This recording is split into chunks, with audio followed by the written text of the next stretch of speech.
All right, recording started. Thank you everybody for joining today.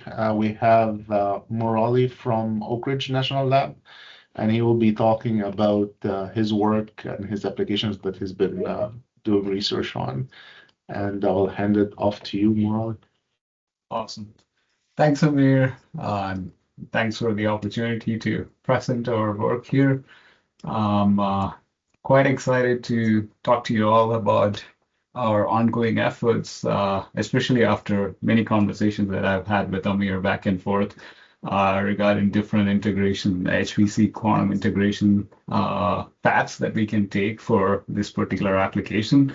So today I'll be talking about our efforts within a particular working group at OLCF, where we've been looking at solving fluid dynamics problems, which are essentially partial differential equations, using quantum computing algorithms. And in today's talk, I'll be focusing mainly on the integration aspect of these algorithms and implementation. But to start with, this is our team, at least most of us. Uh, these are the folks who mainly worked on the aspects that or the projects that I will be talking about today, both within OLCF and outside of ORNL at different institutions. Quite honored and happy to have the opportunity to work with this amazing set of people, and nothing that I'm going to show today would have been possible without these folks. Uh, to start with, as a motivation on why we are solving fluid dynamics, or just as a really quick intro to the type of fluid dynamics problems we at least want to aim to solve for. This is an example of a simulation, classical simulation that has been investigated at OLCF. This particular team has worked on both Summit and Frontier. They solve what we call a stably stratified turbulence. So these are fluid dynamics problems that you encounter in ocean or in the atmosphere where there is some change in density of the fluid that you are analyzing. So this particular team, if I can, hopefully the video starts or not.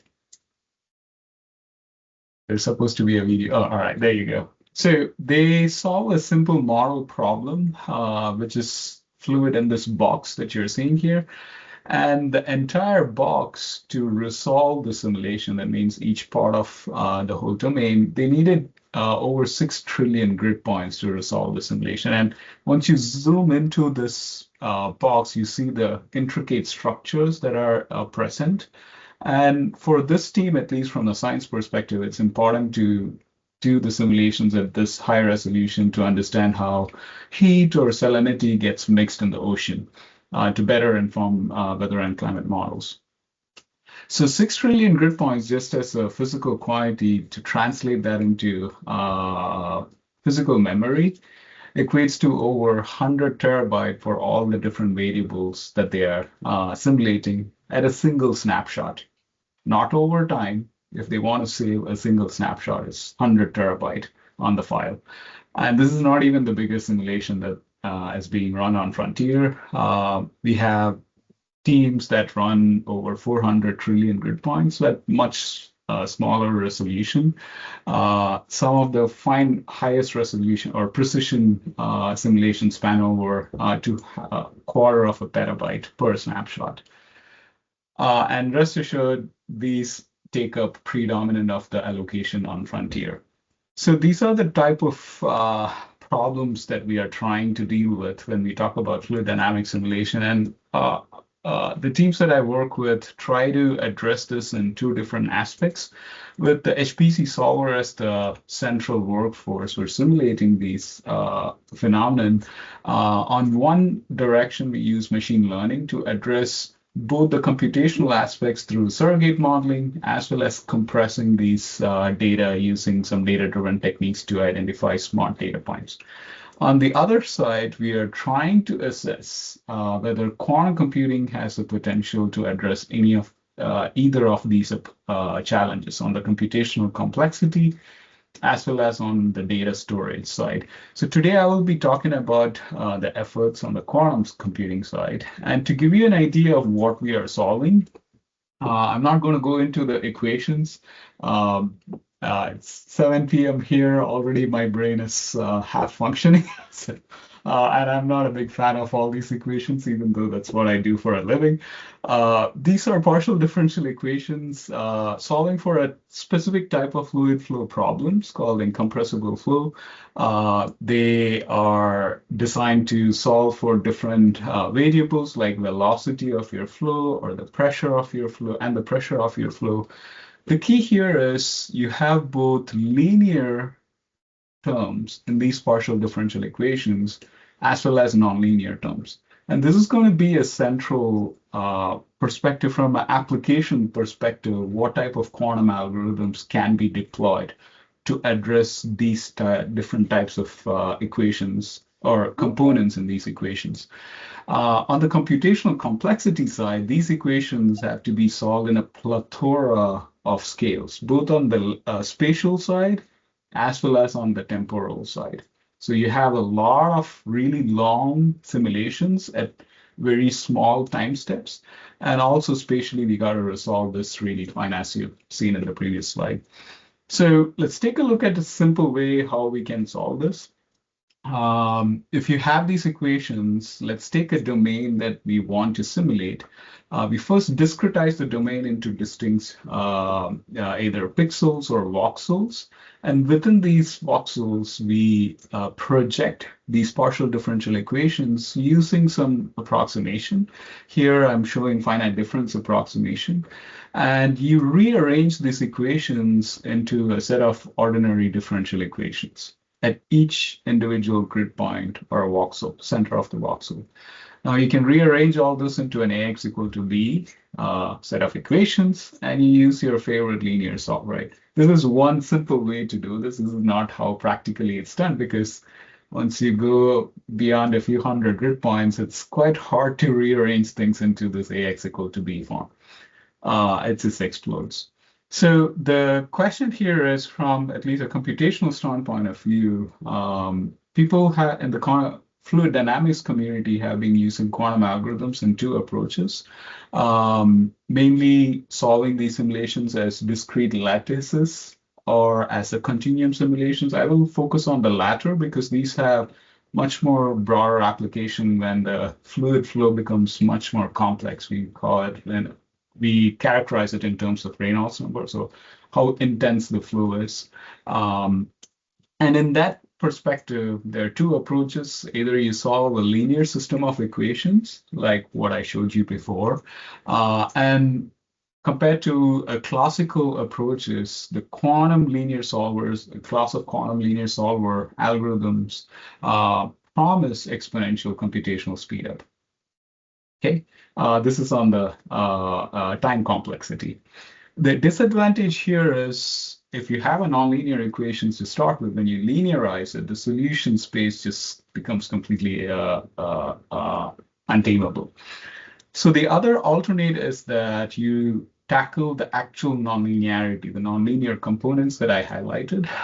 The issue here is the works that are currently available are not that general and quite limited work, but there's a huge effort in addressing this aspect as well. So the objective for my presentation is that, one, I'm not here to demonstrate or argue quantum advantage for solving these problems. But I want to give you guys an overview of our efforts tackling both linear as well as nonlinear partial differential equations, and just assess what is the applicability of quantum algorithms for solving these problems. I'll mainly focus this talk on, for each of the algorithms that I talk about, what is the type of HPC quantum integration pattern that can be utilized or that needs to be addressed. And all these algorithms are driven by two aspects. One on the hardware availability. So I'll talk about both algorithms that are applicable currently as well as for torrent hardware, as well as on the application needs, which is based on linear and nonlinear partial differential equation. And most importantly, this has been a collaborative effort, as I showed initially. So, and we welcome collaboration, feedback, any suggestions and directions that we can go. So at this point, I'll take a break. As I mentioned, this is since it's 7 p.m. here at Eastern time. I'd like to make this session a little bit interactive. So if there are any questions as of now, happy to clarify, or I can keep going. I'll wait a couple of seconds.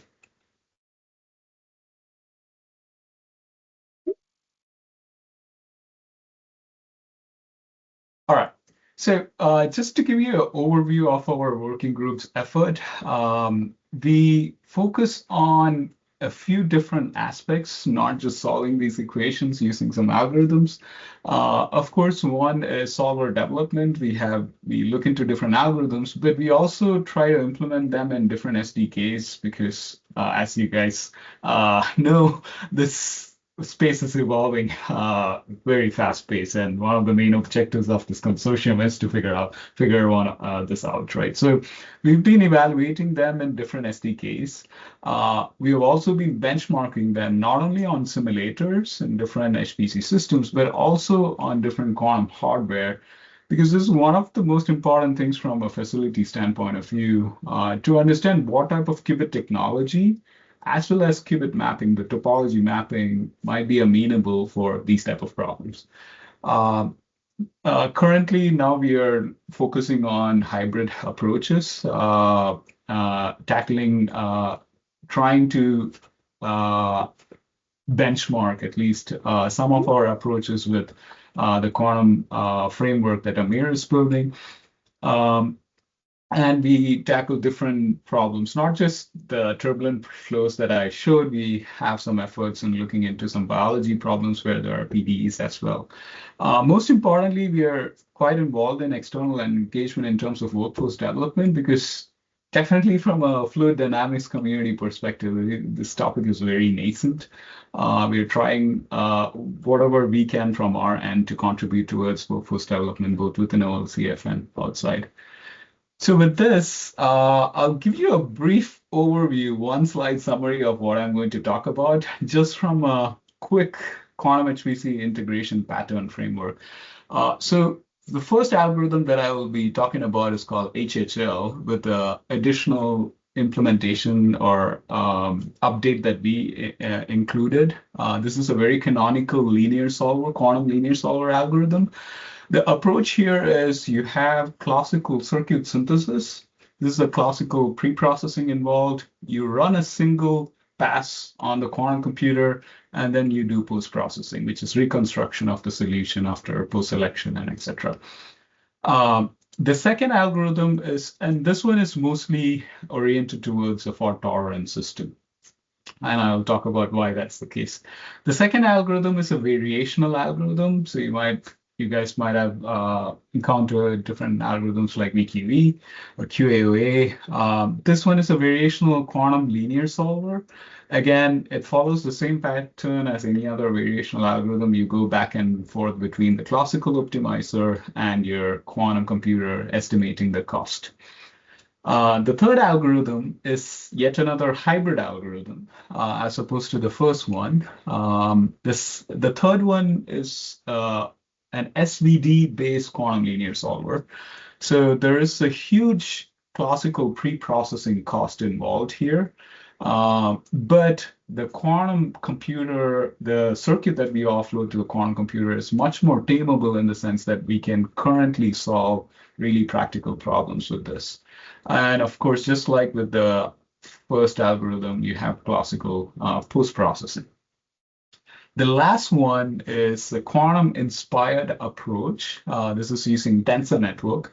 And this is specifically focusing on the application aspect, which is trying to tackle the nonlinearity. All the three here are linear solves. They don't tackle nonlinear partial differential equations or ordinary differential equations. Whereas the last one is specifically focused on tackling that nonlinear part that I showed in the Navier-Stokes equation.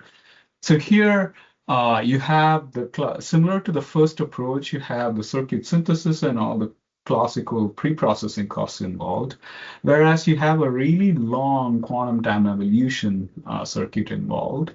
And then the last step is post-processing the results. So with this as a mental picture, I will go back to these individually as we go through each algorithm. I will start with the first algorithm. Any questions so far? Any good questions? I know I haven't talked anything about the details. I just wanted to pause. Yeah, please, Laura, go ahead. Hey, first of all, you're doing an amazing job. This is so well diagrammed out and explained. So thank you. This is great. Just one question. When you're talking about each of these algorithms, just to make sure that I'm understanding, are you saying that are all four of these are involved in the overall solution? So you're needing each one of these for each for your overall solution, or are you talking about these more separately? So each of these so at least the three of these can solve a same kernel. It's just three different approaches for solving a single kernel in your full simulation, right? Whether that kernel is solving your full problem or part of it is part of the question that we need to answer for the practicality of these approaches. There, the problem size and everything comes up. I will dive into that. The last one is specifically solving the full simulation, and that's why you have the time evolution component here. So it's solving different kernels of the full simulation. Got it. Okay, thank you. Awesome. Any other questions?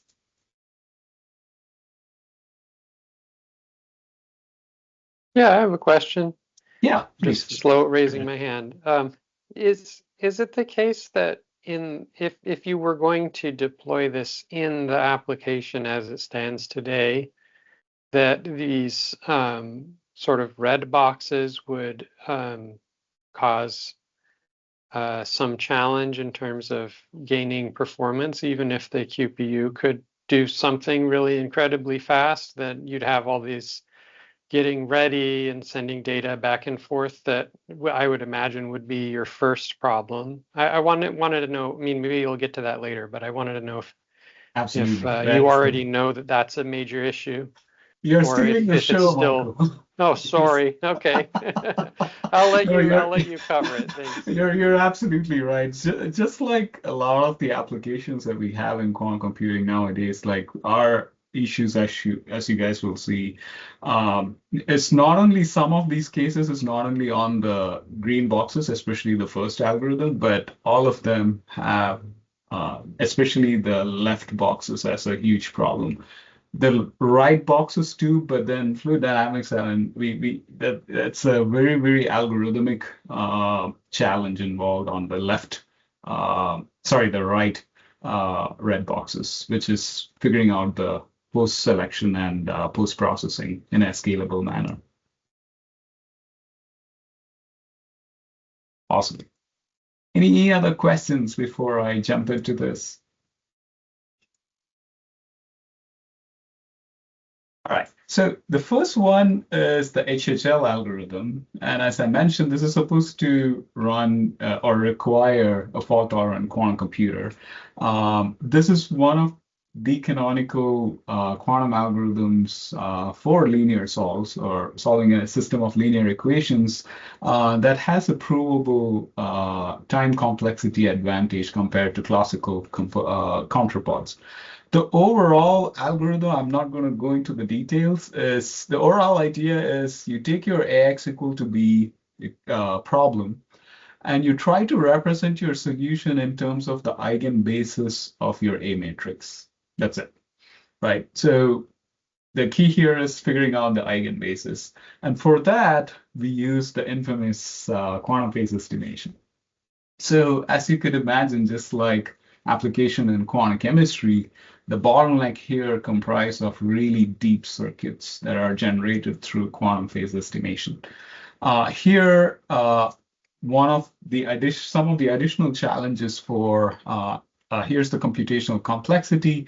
There's a lot of additional dependence on the structure of your matrix A, example, sparsity, condition number, and as well as the order of approximation for your eigenbasis. People have evolved this algorithm to scale up better on these dependencies. For fluid dynamics, one additional challenge is that our A matrix is not Hermitian, so we got to concatenate it, so you increase your qubit number by 1. The key here is, so what we did was we implemented this algorithm for a canonical fluid flow problem. It's called a Healy-Shaw flow. This is flow between two parallel plates. You can think of microfluidics as an example. I'll skip all the implementation part. The key here was when we started not even entering the stage of running it, but just generating these circuits, it just capped off after a particular problem size. Here I'm showing on the bottom axis the problem size as well as the total number of qubits for generating the circuit. On the y-axis is the time for different components of generating the circuit, just the COSM file. Yes, Kevin? Yes, you have this, the time measured in seconds. The Yes. time to complete a quantum circuit is going to be to some degree a function of the technology used, the fault tolerance scheme used, and all that. What are the assumptions used to drive that seconds? In other words, it'd be far more useful to see it as like time evolution time steps. So just to clarify, Kevin, this is not the time to run the circuit. This is just to synthesize, generate the circuit. So just forming the COSM file. Okay, We sure. haven't even run it yet. Okay, fair enough. Yeah. But similarly, just for comparative purposes, what is the reference system that it took this much time on? So we were only able to run these two problems over here to get with reasonable accuracy. That comes in the next slide. Okay. But I don't have the time. Okay, I don't want you to get out of order here, but it's just, is this on a laptop or on I a see. GPU equipped, HPC server or something in between? All these are generated serially on laptop. We can also run it on Frontier, but it doesn't make any difference. Our next implementation is CPU parallel. We are currently looking into GPU parallel for that, generating those circuits. I'll get to that in the next slide. Okay. So I didn't mean to get ahead of you here, and if there you're good. but thank you for mentioning that if we're allowed to use classical, we're allowed to use solver libraries that'll take advantage of parallelism. So okay. Absolutely. All right. So clearly, the challenge here is QPE, right? The QPE component generating those blocks of QPE circuits. So what we did was we, of course, have our awesome postdoc, Chao Lu. He came up with this implementation where you take out redundant repetition of your control unitary part in your QPE, and then compress that into a single executable or a single execution of matrix exponent, which is your new arbitrary unitary. So instead of having exponentially increasing control unitary operations, now you have linearly increasing control unitary operations. I'll speak on the results here. Here is a summary of what we were able to achieve with this.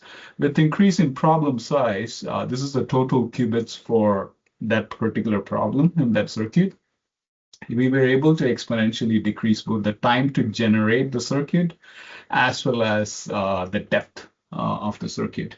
And this is just a scalability plot run on Perlmutter, both on CPU as well as GPU.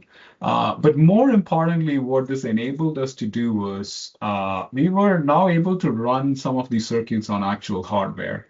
Without Lugo, we barely got decent results for a 2x2 problem. I know classically this is not relevant at all, but we were now able to scale this up a little bit more, and we were able to run it on different hardware as well. Yes, Gaurav, please go ahead.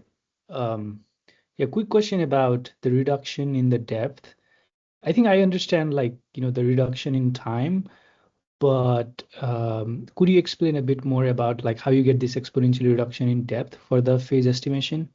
Yeah. So in QPE, for each control unitary operation, when you go from U0 to say U2 power 1, you're Uh-huh. repeating that U0 circuit 2 times or square, right? Right. Right. When you go to the third control unitary, it's U power 2 power 2. So you're repeating it 4 times. Instead of repeating the first unitary, we do a classical processing of each control operation as a matrix exponent. So we are taking advantage of classical preprocessing, and matrix Uh-huh. exponentiation is quite fast classically.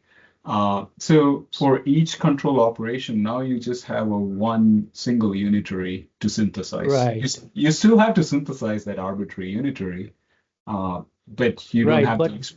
Sorry, I yeah. see. But so by depth, you don't mean the number of like, C naught gates or something like that.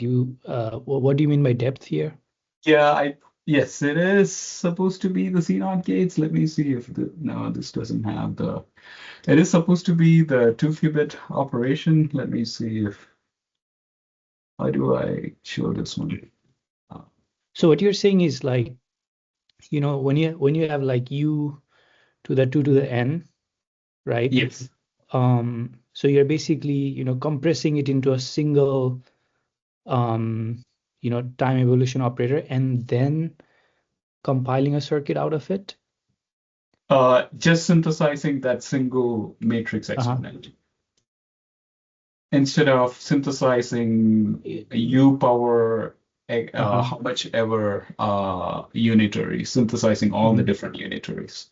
We just synthesize a single unitary per control operation. Right. You synthesize a single unitary, but then, you have to apply the control unitary 2 to the k times, right? Where k is the, k is the step, whatever. So it was not clear to me. Like I understand that like you are applying the same control unitary like over and over 2 to the k times, but Yeah. like how it actually like reduces the circuit depth, right? Because you are still applying it 2 to the k times, so you still have a very deep circuit. You would still be applying it to each of those control qubits, right? Not all the 2 power k times.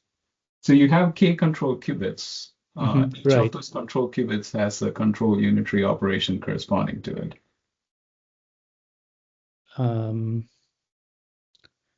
I see. Yeah. Yeah, maybe we can come back to this Absolutely. later. Yeah, I don't want to, take No a lot worries. of your time. Thank you, though. Absolutely. Let me go back to. All right. So I have keeping a an eye on question. it. Yeah, Sorry. please go ahead. Yeah. So you run the quantum algorithms. How big is your quantum computer? So it varies for all of these. Marrakesh, I think, was 156. I might be wrong on these numbers. It's been a while. Garnet was 20. Sirius was 50, I think. Again, I might be wrong on Sirius. So Sorry. your algorithm will fit into the quantum computer. These are quite small circuits. So for Okay. this problem, you need 5 qubits. This one, you just need 7 qubits. Okay. So then you have the reduction of the time and the depth of the etc. And then how you combine these things with your fidelities? Yeah, Because so absolutely. So let me see if I have so fidelity on the hardware actually increases because going back to the previous question, we are reducing the number of 2-qubit operations. On the simulator side, the fidelity remains unchanged. There's barely any difference. I don't think I have those results in my backup slides. Maybe I do, actually. Yeah. Let me quickly show you that. So on the hardware, so the left shows you the fidelity across the different hardware. Blue is your baseline HHL without this Lugo implementation. Green is the Lugo implementation. So on the hardware, the fidelity increases. Let me see if I have. Yeah, I don't have the validation on but it's in our paper. okay. So for the Grover algorithms and the fidelity is you got the right answers. And for this one, the fidelity you do the matrix multiplications and what's the fidelity means. This is computing based on the full state tomography of your X vector that you reconstruct out by solving AX equal to B. Okay. Sure, thank you. Awesome. Thank you, everybody, for these awesome questions. I will definitely pass on this feedback to Chao. He will be quite excited to hear about all this interest. From the facility perspective, getting this insight on what type of hardware better is amenable for our problem is very important because here all the blue shaded ones are superconducting devices, whereas the red shaded ones are trapped ion machines. And as you can see, except this cyan one, we will get to that in a little bit, the trapped ion ones perform much better. We had some hypothesis before this mentioning that we need all-to-all connectivity because of the control unitary operations. And this Lugo enabled us to test this hypothesis because we now were able to scale it up to one more problem size. The cyan one is an outlier because it's still a superconducting device, but it enables all-to-all connectivity with an M-swap operation, which is the Sirius, IQM Sirius. Again, demonstrating our hypothesis on requiring all-to-all connectivity is important. Quickly jumping onto the integration aspect here. So the process involves you assemble your problem on the classical side using classical preprocessing. You require classical quantum preprocessing, what I call, which involves block encoding, state preparation, all this circuit synthesis component. Then you run the circuit on the quantum hardware. Again, just single pass. I'm not counting shots, right? That's a big problem here if you're doing full state tomography. But you have a single circuit pass, and then you post-process your readout results.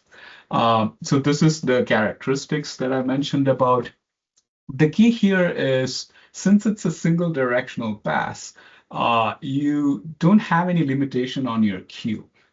You just submit the problem and go drink coffee or your favorite beverage. You can submit and forget about it.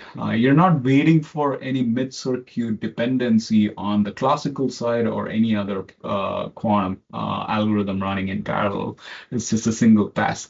Although the caveats are the depths are still large, we couldn't go beyond 4x4, and in fact, the largest that people have gone to is 8x8 on annealing devices. So the key here is accuracy is still important for this algorithm, aiding to fault-tolerant devices. So what is required from a stat perspective?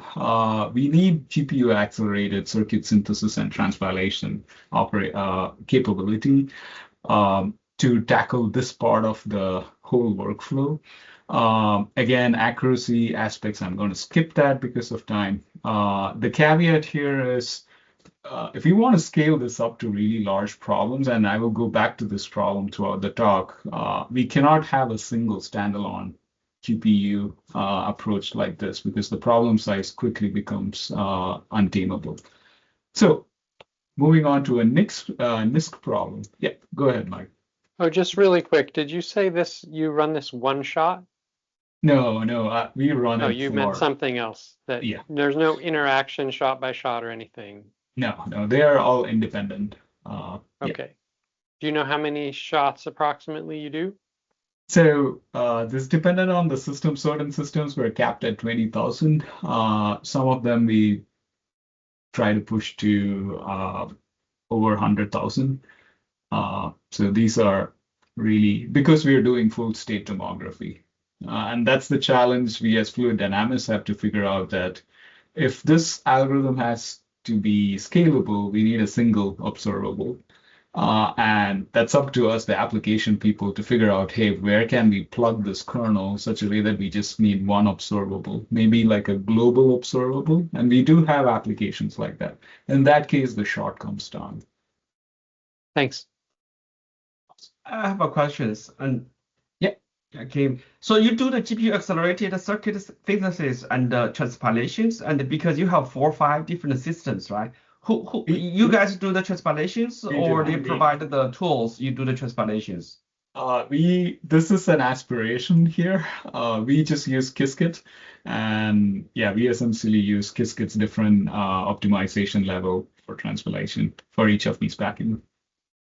So each system will provide their own tool to translate from the Qiskit to their own machine code. Yes, at least all the ones that we tested. You could do it on Qiskit. Okay, thank you. Yeah. Any other questions before we move on to the next one?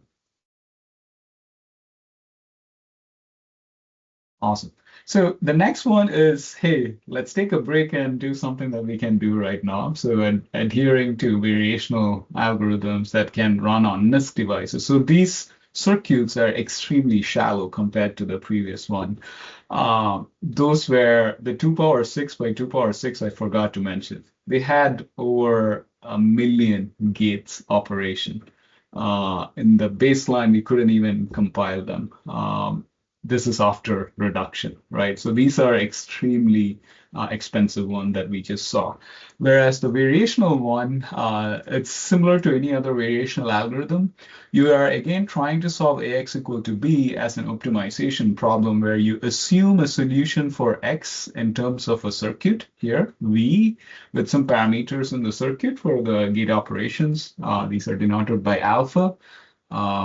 And essentially you compute what your new B vector is supposed to be and try to minimize the distance between your new B vector and your ground truth B vector. So this Euclidean distance is your cost. And the whole approach is to fine tune your alphas and your solution, the circuit ansatz, the ansatz circuit for your solution using a classical computer, and the cost is computed on the quantum computer. The state of the art for this approach on very simple Ising-based models, the authors can scale this up to 2 power 50 by 2 power 50 matrix on simulators. And these are, again, if I believe, tensor network simulations. And on real hardware, they were able to scale it up to 2 power 10, right?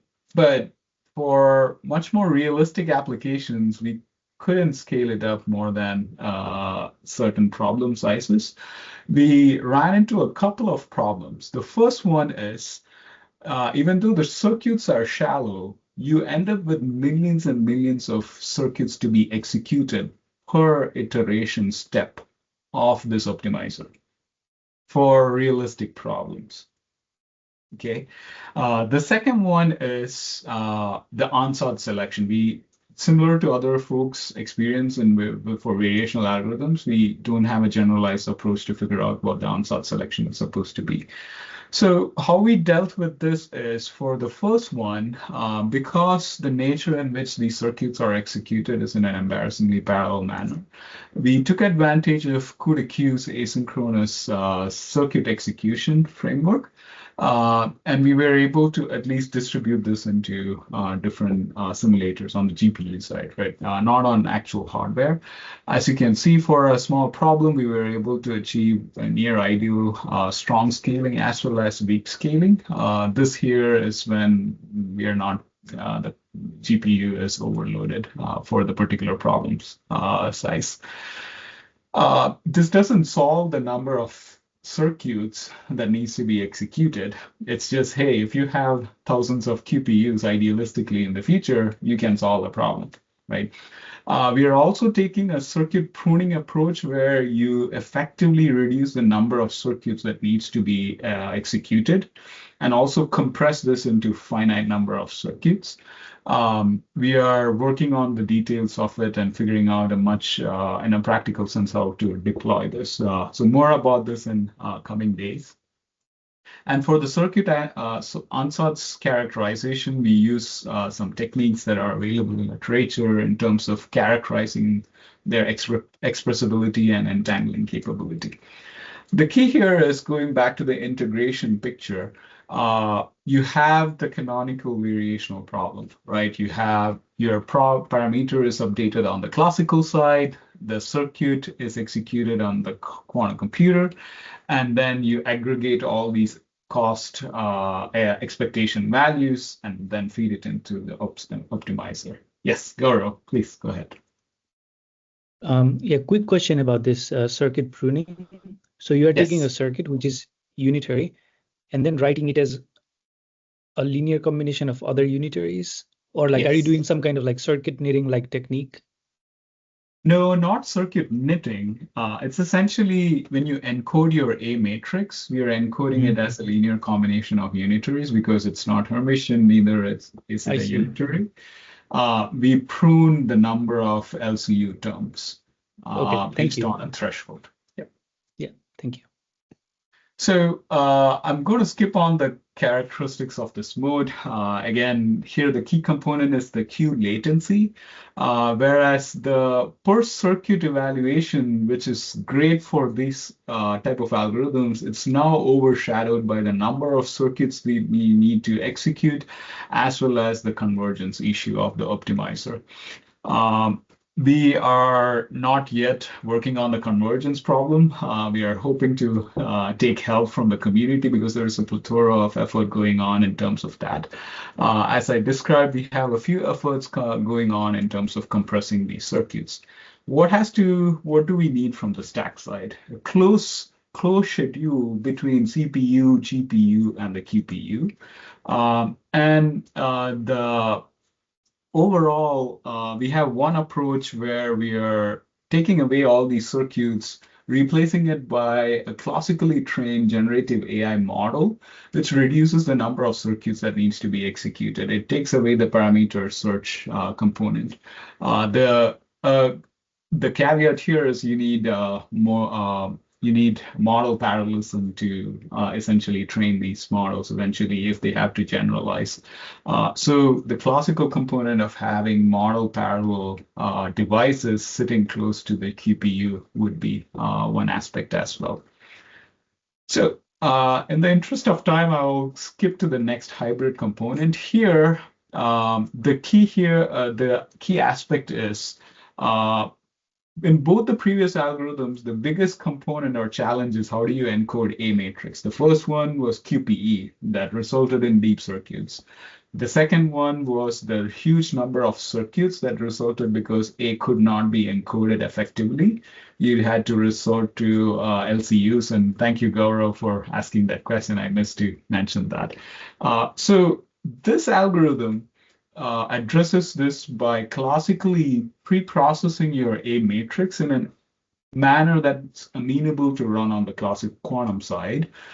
This is done using a singular value decomposition, and that results in a unitary that you just have to encode onto the quantum circuit, just have to encode or synthesize. And all you do is essentially multiply your B vector with this new unitary operator to get your solution X. I will skip the details of this. I'm happy to answer questions. Diving into the application, this opens up a new avenue from an application standpoint because now we can solve really large problems compared to both HHL or VQLS, even on simulators. We couldn't solve a 64 by 64 grids problem like this. Neither could we solve a problem like this. And as fluid dynamics, we like to be a little bit colorful. So this is a simulation of an arbitrary body, flow over an arbitrary body. The challenge here is this unitary operation here. Now you got to encode or synthesize the circuit corresponding to this arbitrary unitary that takes up the dominant of the time during pre-classical operations, as well as the depth gets really big. So even though this is a hybrid approach, this requires a fault-tolerant device. And that goes into the overall workflow on the integration side, right? So you have your classical operation for assembling your problem. Then you do your classical singular value decomposition. That's time complexity is at the worst n cube. And that eats up a chunk of the time required in this whole workflow. Once you have this decomposition and perform circuit synthesis of the arbitrary unitary and, of course, state preparation of the B vector, you can run the quantum algorithm. The key here, the advantage here is that HHL, which was our first fault-tolerant algorithm, at least doubles the number of qubit that you require for a problem size of n, q, whereas this algorithm, the circuit size is the same as the number of qubits that's required to encode or prepare the B vector state. So the same size as the problem. So you can half the qubit requirement, but the challenge here is the deep circuits again, similar to the challenge we had in the first approach. So here, from a stack perspective, what we want is, of course, to deal with here, we need high throughput linear algebra packages. And the second component is similar to the first approach. We need GPU accelerated circuit synthesis as well as transpilation. And here, since you can now stage really larger problem, the challenge now comes in, hey, how big of a problem can you classically have in a node to perform all this as well as state preparation? And that's what we will go towards at the end. Challenge of how much data can you fit in a single node so that you can do state preparation. I am just trying to keep in time. So I'm happy to come back to any of these points at the end. Quickly want to talk about the nonlinear effort. So this is purely driven from an application standpoint of view, because all the previous three algorithms are just linear solves. Fluid dynamics is not linear. Right? You got to deal with these nonlinear terms. So the approach here is to take quantum-inspired route of tensor networks. And how we deal with the nonlinear term is, for solving these equations in general, there are three parts, right? You have to encode the state. You got to figure out these operators. And then you got to time evolve all this stuff, okay? The encoding is done using matrix product state. This is essentially you convert your tensor, input tensor of whether it's velocity or pressure, into a chain of smaller tensor. And when you do this, it inherently reduces the space complexity.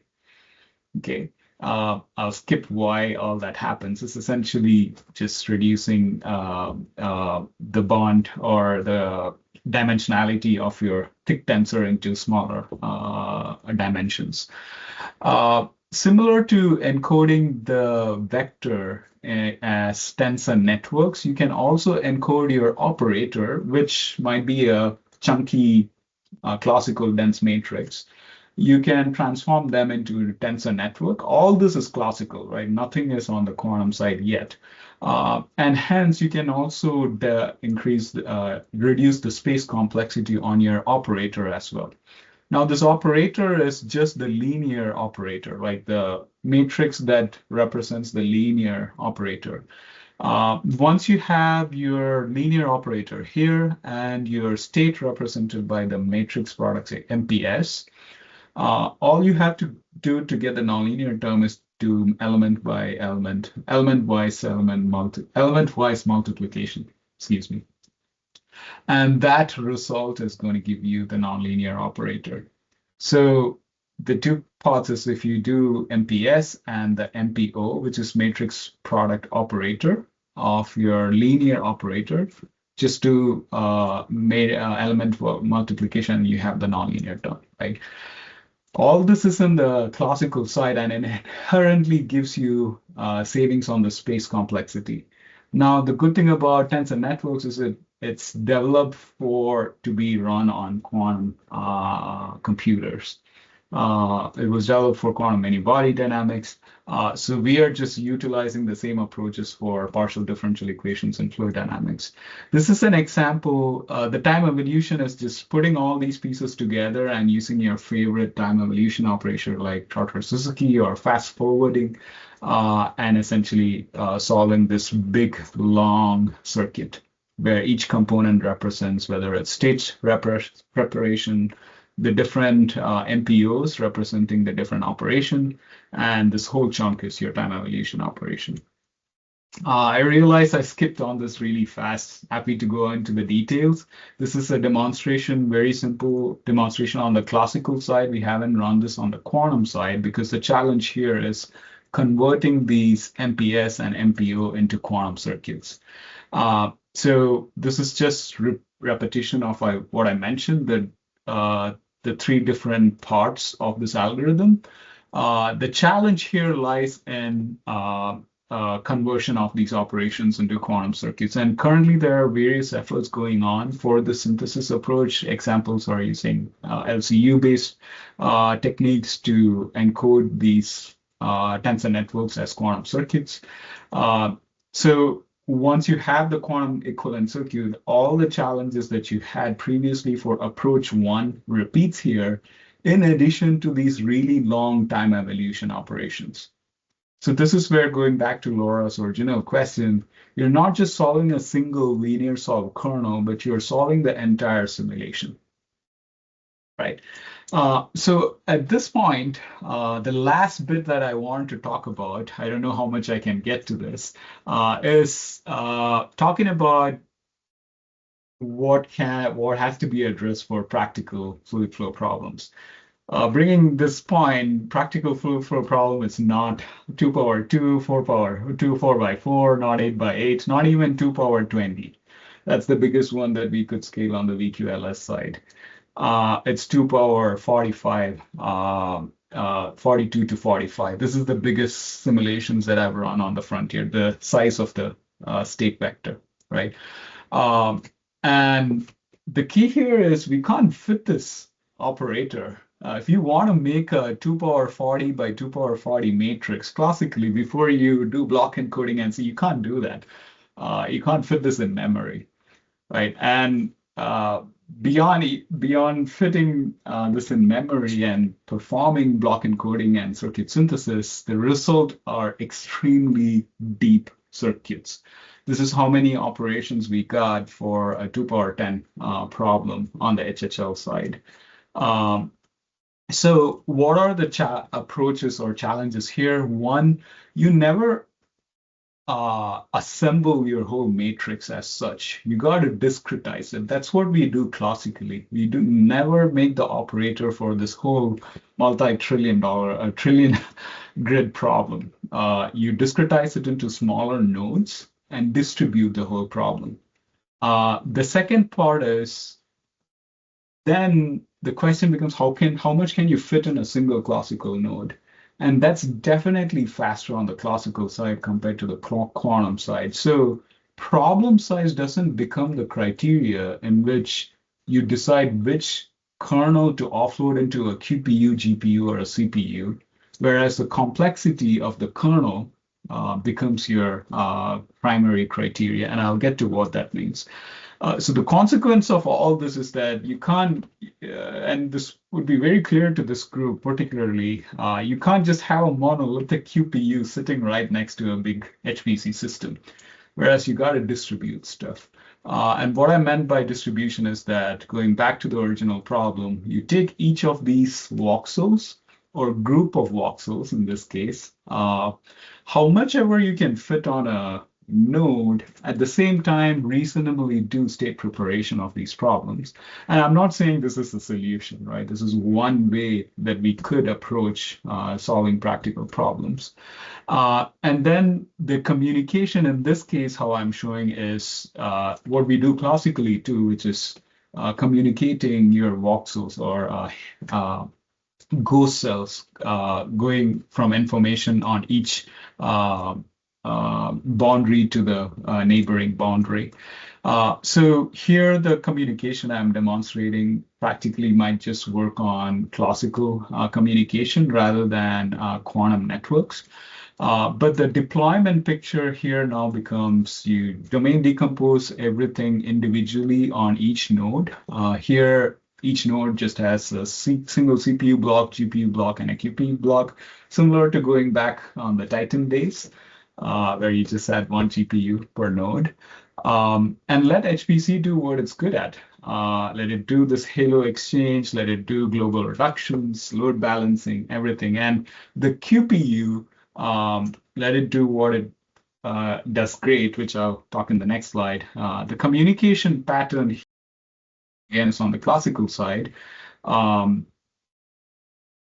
This is what dominates what type of kernel that you offload to. For example, in this case, you're just doing nearest neighbor communication, which might be feasible in the architectures that we might have in, say, 5 years.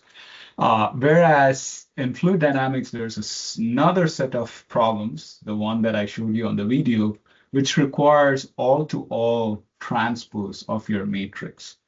And that's the most expensive part for those simulations. And those might be a much harder case.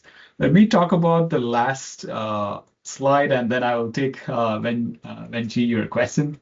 Is that okay? Yeah.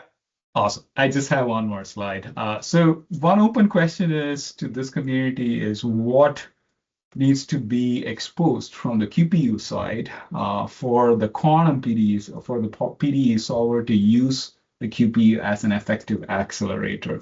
And from the kernel perspective, as I mentioned, it shouldn't be the problem size. It should be, hey, whether it's super polynomial or polynomial advantage. And some of these algorithms have different space in the computational complexity space. The other component of this framework would be the orchestrator, which decides based on criteria whether your kernel is supposed to be offloaded at a given time to the CPU or GPU or to the QPU based on this criterion. This would require QPU and GPU running concurrently. And the other advantage, once you have mid-circuit measurement enabled in this, is that in time-stepping algorithms, you can time evolve your kernels based on information from the classical side. So once that component on the hardware side is addressed, we can effectively do time-stepping rather than keep on initializing the state preparation for the next time step. These are the two models that this would lie into, which is the first one is just submit and just forget about it, and the other approach is on the variational side. So it's clear that as a facility, you need a capability to address both these because you're going to lose a chunk of your user base if you're not addressing these two approaches. And on the fluid dynamics side, these two modes come into different approaches. These are just summarizing all the stuff that I just talked about. We are starting this consortium on the application side. Feel free to come check out our workshop on Quantum Week if you are there. It's on Sunday on quantum computing for PDEs. I will skip all this. We have efforts on the AI side for the quantum computing part as well as for our AI aspect for the quantum side. So with that, I'll just leave it here and happy to take questions. Thanks everybody for your attention, and let's start with Benji. Yeah, thanks for your talk. And you have 4 QPUs and there's some communication. Can you go back to that slide? Yes. Yeah, this one. So you distribute a big problem to to multiple systems. And do you have any, there are any interactions between the QPUs? For example, you have 4 QPUs here, right? Do you have any entanglement distribution between the QPU to remote gate, like the fully distributed quantum computing, something like this? That might be in the future, but ideally you need to have some communication. What I'm showing here is just classical communication. That means you take one pass of the kernel with whatever algorithm you have, do the readout, communicate the readout with your neighboring nodes through classical side. That might be the immediate implementation, but ideally, if you want to have scalable implementation, you probably want to communicate on the quantum side as well. This is just a perspective, right? Everything from the last set of slides is just a perspective. Some potential way that we could utilize these frameworks for scalable implementation. Sorry, it was frozen for like the 20 Oh, seconds, something. So anyway, here the distribution here is just like a big problem. You just split it into classical problem, and each problem go to no interactions between the QPUs. yeah. Yes. Okay, You good. you Thank you. definitely need transfer of information between your neighbors. Yes, whether it's on the classical side or it's on the quantum side. Yeah, once you distribute the problem like this. Then everybody's on his own. That's one approach to do this that we do currently in classical computing. Each GPU is doing its own stuff until you have to do some all reduce or do scatter operation. That's the mode that I'm suggesting here. Sure. Thank you. Thank you. Gaurav, please. Yeah, thanks for the great talk. So I want to go back to the tensor network algorithm. So, it seems like if you want to implement this on a quantum computer, then you have to first compile a circuit, right? You have to basically solve the MPO and MPS and then, expand it into a quantum circuit. So, at that point, haven't you essentially solved the problem on a classical computer? Why do you need the quantum computer? So if you still have to, so space complexity wise, yes, you have compressed stuff. But in the time complexity wise, when you have to time evolve this into, say, millions of steps, you're still losing on the classical side. So this I is, see. imagine an idealistic way you have figured out the circuit synthesis onto the quantum side. So all that is good. You're able to ideally run these circuits. In that sense, we are going back to solving a Schrodinger equation, where you are now thinking of your Hamiltonian as all the combination of these MPOs on the right-hand side over here. So the advantage comes into time evolving this on the Right. quantum side. Yeah. Right. So you're solving this on a classical computer for time delta t, but on a quantum computer, you apply it, say n times and, extend to n times delta t. Yes. And if you want to simulate the same time scale on a classical computer, it won't be feasible because of the, entanglement growth, requiring, exponential, bond dimension. Yep. Cool. Yeah. So, yeah, a lot of our work on circuit knitting at HPE is based on, MPS and MPO and various kinds of tensor networks. Yeah. So, if you are interested in HPC optimized compilation of circuits, starting from MPS and MPO, very happy to talk about it at a later time. Yeah, thank you. Awesome. Definitely. Thank you, Gaurav.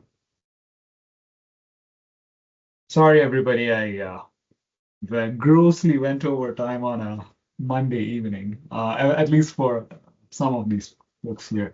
My apologies. But I hope it was a little bit engaging and we got some insights from the work that we are doing.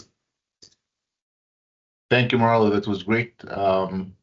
I guess we're at the top of the hour, so thanks everybody for your time. Appreciate it, and